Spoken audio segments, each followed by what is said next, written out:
Welcome to Unleash Leadership, the podcast where bold leaders and changemakers come together to share their stories, strategies, and insights for creating a lasting impact on society. Karla Blanco is your host. For over 28 years, she has been navigating the complexities of the corporate and government worlds, a journey that's taught her that authentic leadership isn't just about climbing the ladder. It's about lifting others as you rise. Along the way, she uncovered the unwritten rules that drive success, the ones no one tells you about, but that can define your career and legacy.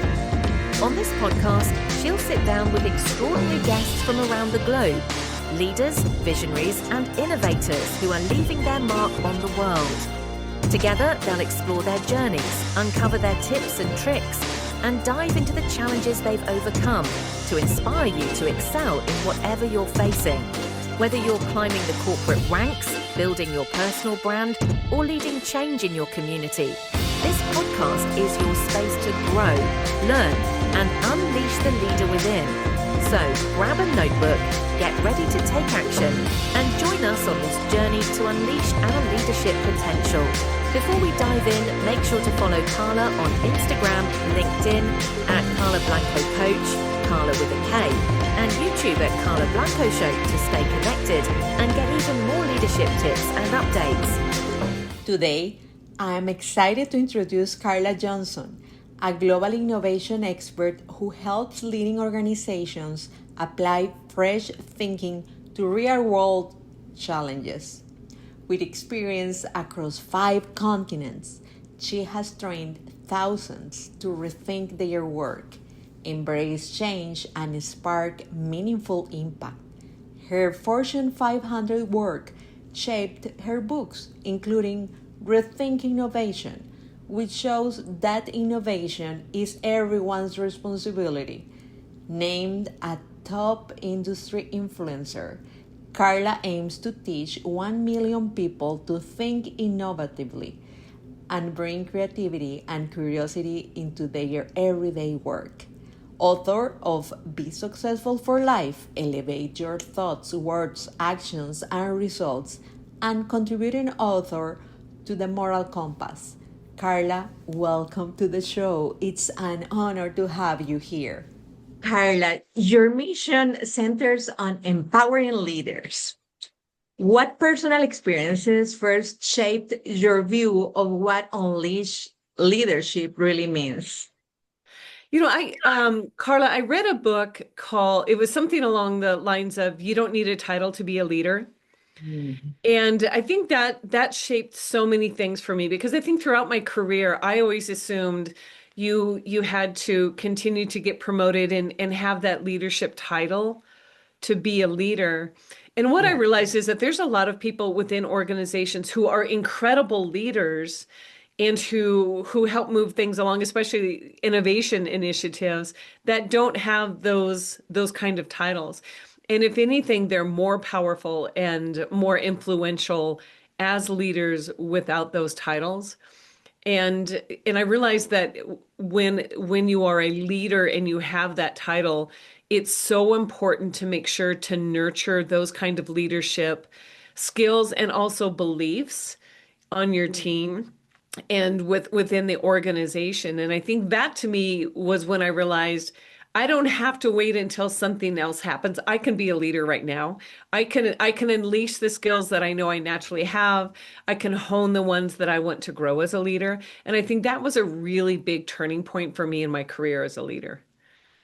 I love that. And we will deep dive in your process. But before we do that, I would like you to share with us, when you think about the challenges those leaders face today, besides taking ownership of that leadership, what mindset shift do you believe is most essential for their growth, besides that ownership of leadership?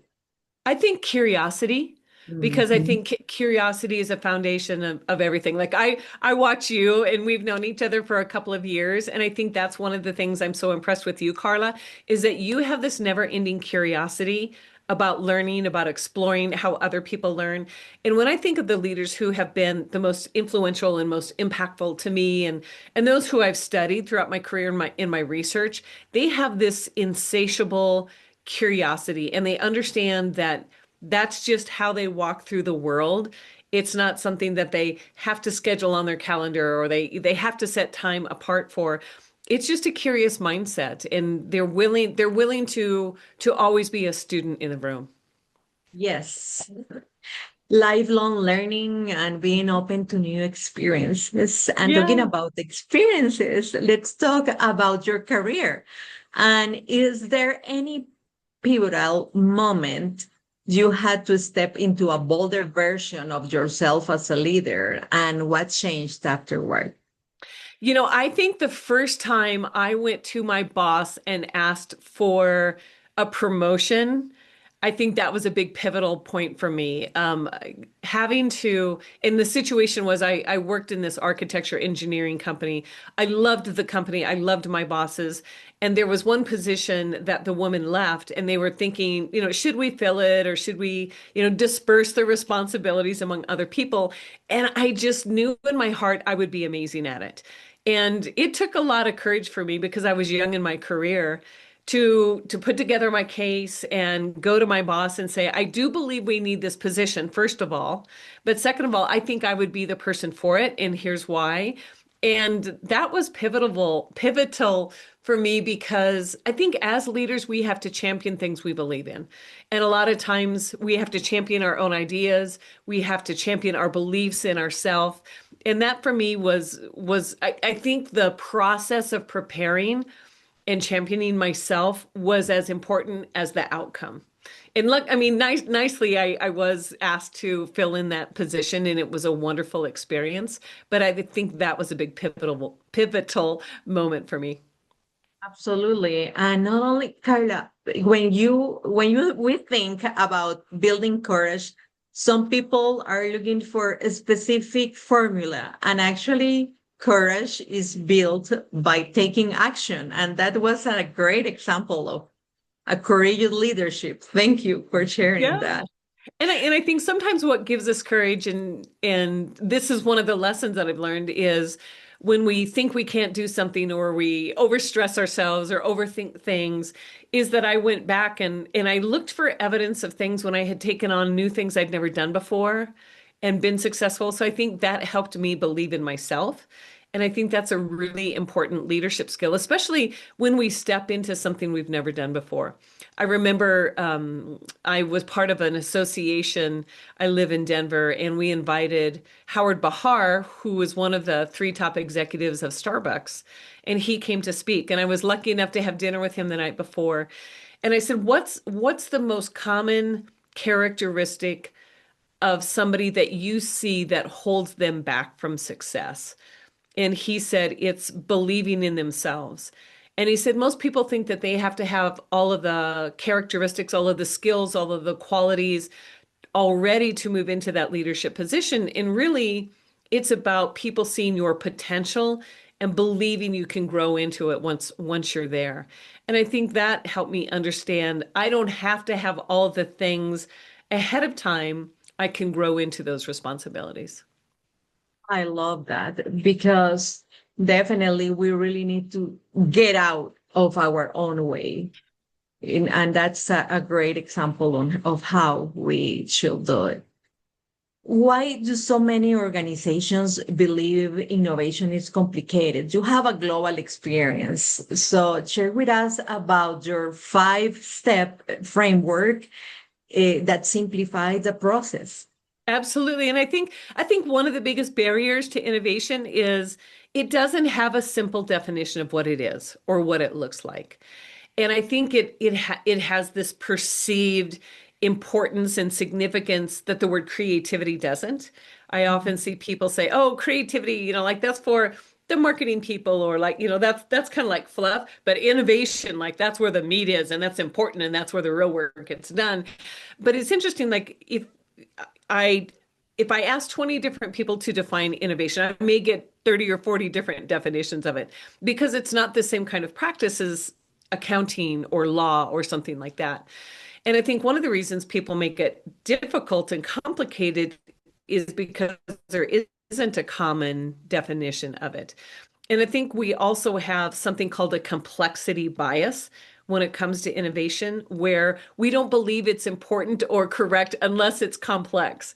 If you think about you hire an organization like Deloitte or McKinsey to come in to work with you on a project that has a very innovation-driven mission, and they come in and they say, "Oh, this is simple. All you need to do are these three things," then that doesn't feel so important. But if we say, "Oh, it's going to take a lot of time, it's going to take a lot of money, we have to put a lot of things in process," then it feels important. And that's what a complexity bias is.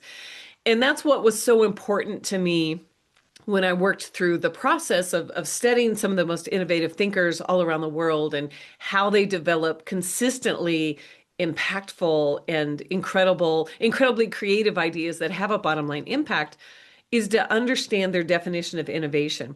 And what I found is when I simplified it, it's about the ability to consistently come up with new, great, and reliable ideas.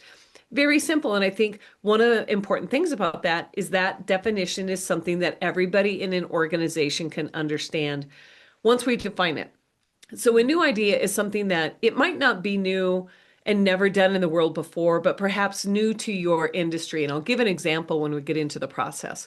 A great idea is what advertising great David Ogilvy described as, it kind of, gives you goosebumps and makes the hair stand up on the back of your neck and makes you a little jealous you didn't think of it. And a reliable idea is one that makes you money. So you can have ideas that have each of these individual characteristics, but it's when they all come together and you're able to produce ideas on a consistent basis with these characteristics is how I define innovation. So when we look at how do you actually put that into practice? Now we have a definition. How do we put this into practice? And what I found, and this goes back to curiosity, what I found is that highly innovative people are also highly observant people. They just tend to see things or pay attention to things because they're curious that other people miss. So they're highly observant. And then once they see all these different things in the world, and if you think about coming up with ideas is about connecting the dots, observing the world is about collecting those dots. So you have very different experiences than I do. And so as we come together, you and I have a lot of very different dots that we can use as fuel. And then we start to look at, okay, what have we observed now? What patterns can we distill this into?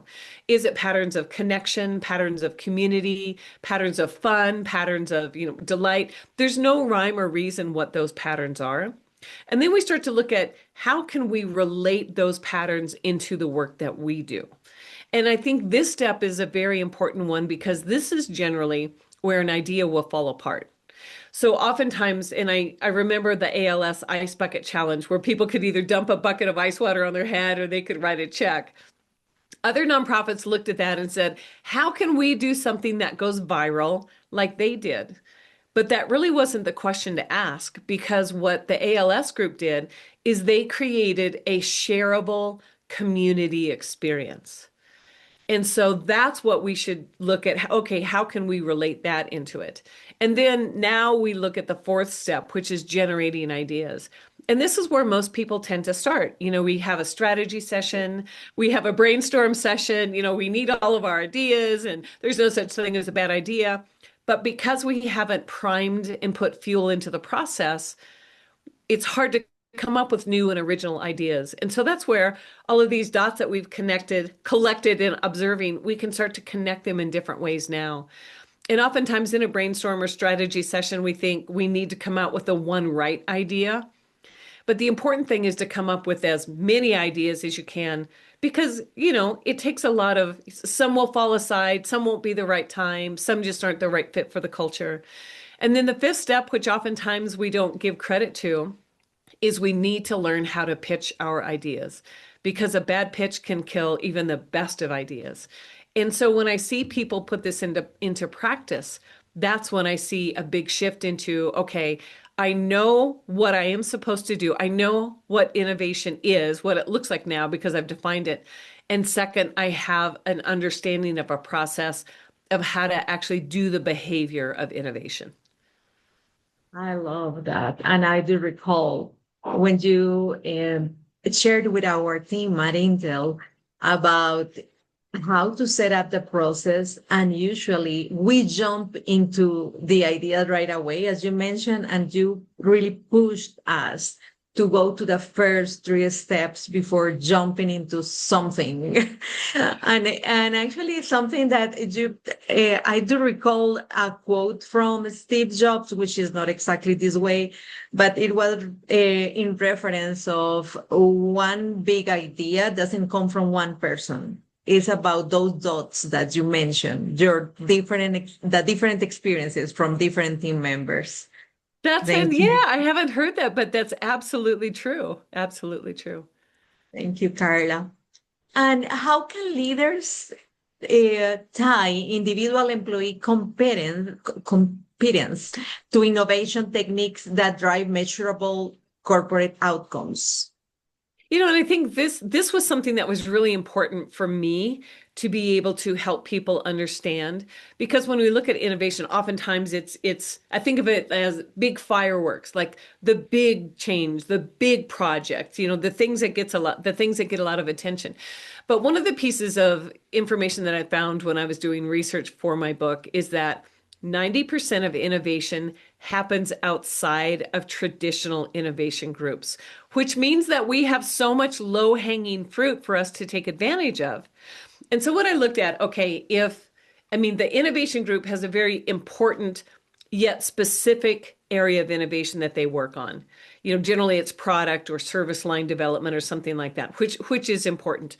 But they could never take on all of the little niggly things that need to be changed and thought of differently, and their shoulders just aren't that big, and the department isn't that big. So if we can teach everybody to learn how to come up with ideas consistently, then that can change the whole direction and culture of an organization. So a little bit of reverse engineering it down to the you and me every day. How do we go through our day and make decisions? And so it's a very simple process, as in many times I will hear leaders say, my team just doesn't come to me with ideas. And I will talk to people on the team and they say, I used to come to my boss all the time with ideas, but all I ever heard was no. So why should I bother? So I have people start with a very simple spreadsheet. The first column is, and you can do this by month or by quarter. I generally suggest people do it every month. How many ideas did the team bring to the table? And then the second column is how many of those ideas were put into practice? How many attempted in execution? And then the third column is how many were actually completed?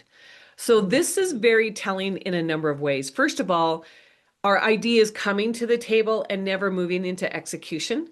That's a sign that they aren't high quality ideas.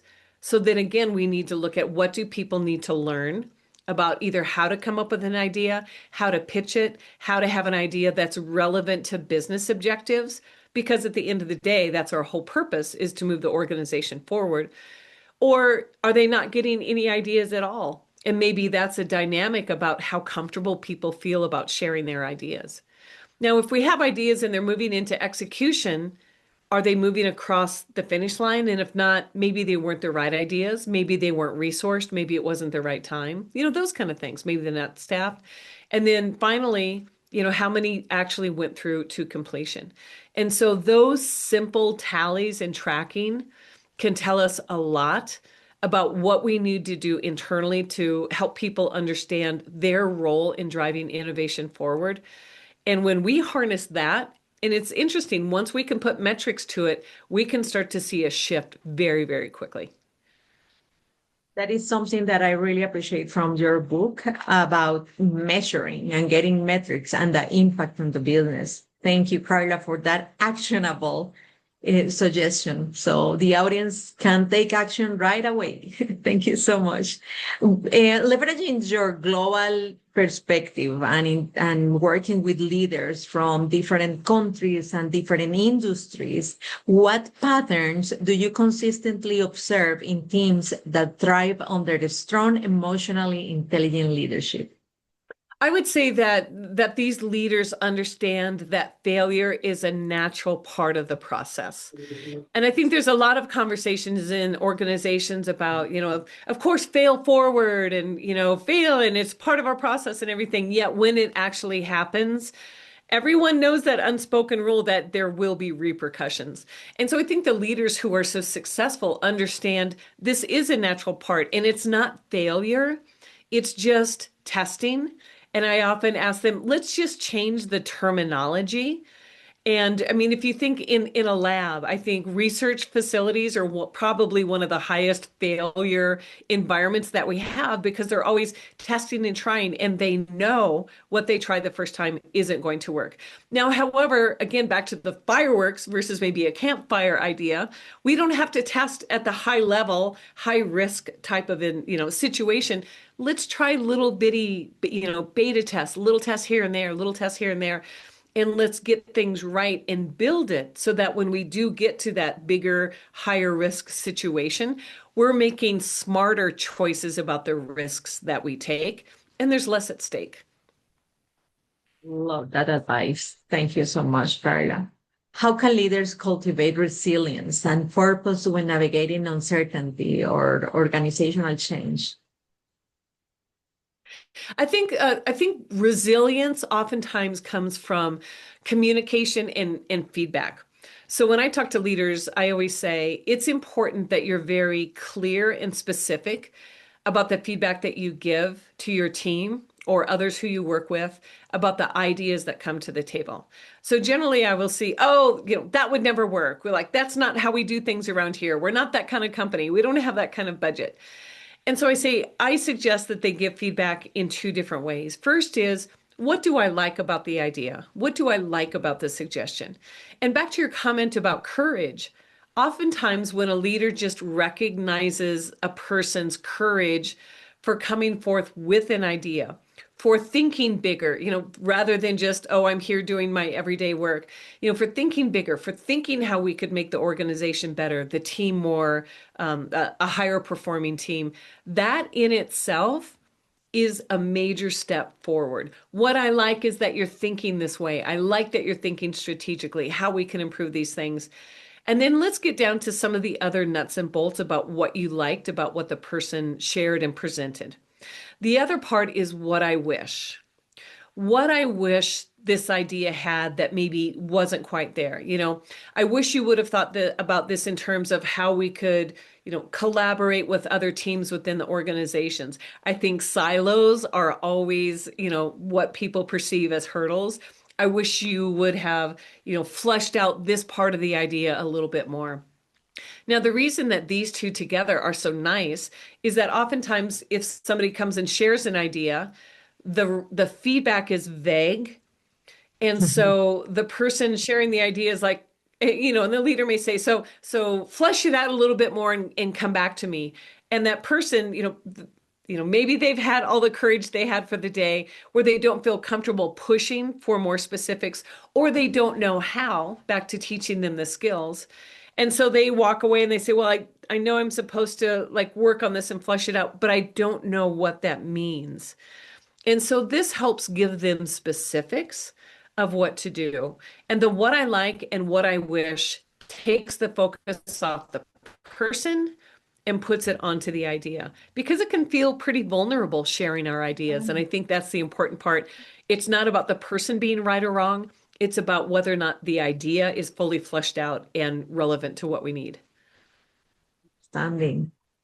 Thank you. And if listeners were to take just one action after hearing this conversation to elevate their leadership, what would you want that to be and why? I think that the greatest lesson that leaders can take away is what I learned from an amazing leader, Jeff Hoffman, the entrepreneur. And he says he spends 15 minutes, a minimum of 15 minutes every single day, studying something else outside of his industry to understand how it works and how it's different. Because this is a man who happened to notice brown bananas and yellow bananas and how they were sold in a supermarket And it inspired his whole travel approach and turned into a company of almost $1 billion. So I think if it works for him, just observing bananas in a grocery store, I think it can really apply to us. Just a simple daily 15-minute practice. Disconnecting from the day to day and just look at the world in a different way. Thank you so much, Exactly. Carla. I truly appreciate your presence, all the wisdom you shared with us, and I'm looking forward to have you in Costa Rica. Yes, Thank I you would love so to be there. It's always fun to learn from you too, Carla. I enjoy our conversations. Thank you.